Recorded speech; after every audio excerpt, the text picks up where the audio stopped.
ეხლა სადაც ვართ, ეს არის წმინდა გიორგის სახელობის სამლოცველო პირდაპირებში, სადაც დღემდე მიმდინარეობს წირვები აღევლინება, მრევლი არის და ძალიან კმაყოფილია დღევანდელი დღით ჩვენი სოფლის მოსახლეობა, კათოლიკეები, რომლებიც მოდიან და აი ყოველ დღესასწაულია, კვირადღეა, ყოველ წირვაზე ესწრებიან და ღვთისმსიტყვას იგებენ. დავდიოდით წირვაზე ქვემოთ, სადაც პატარა ეკლესია გვაქვს კათოლიკური. იქ შემდეგ მრევლმა რომ იმატა, მამა ეჟიმ თხოვა რომ სად შეიძლებოდა გვენახა წირვების ჩატარება. მე დავთანხმდი მას, რომ ჩემს ოჯახში მობრძანდით, ჩავატაროთ.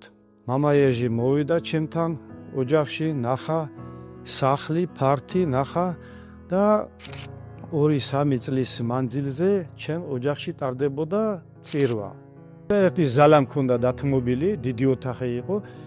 ზოგჯერ იმდენი ხალხი მოდიოდა, რომ აი ზალა ხო იცი, ახლა ჩვენი სოფელში რამხელა ზალებია დიდი და იქ არეტეოდა და აქეთ წინ კალდორი მისაღები როა იქაც ფეხზე იდგა ხოლმე ხალხი და მე რო შეხედა ამ ვითარებას მამა ეჟიმ თქვა რომ აუცილებელია საჭიროა უნდა ვიყიდოთ აქეთ ამ ხარეს პირდაპირებში, სადაც რომ მოხუც ხალხს შეიძლება ადვილად მოსვლა მრევს.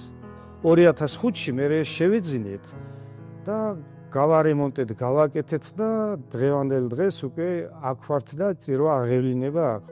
და ის ცენტრის ქვემოდან ქვემოთ ჩადიან სალოცავო და ცენტრის აქედან აქეთ განმოდივართ ხოლმე.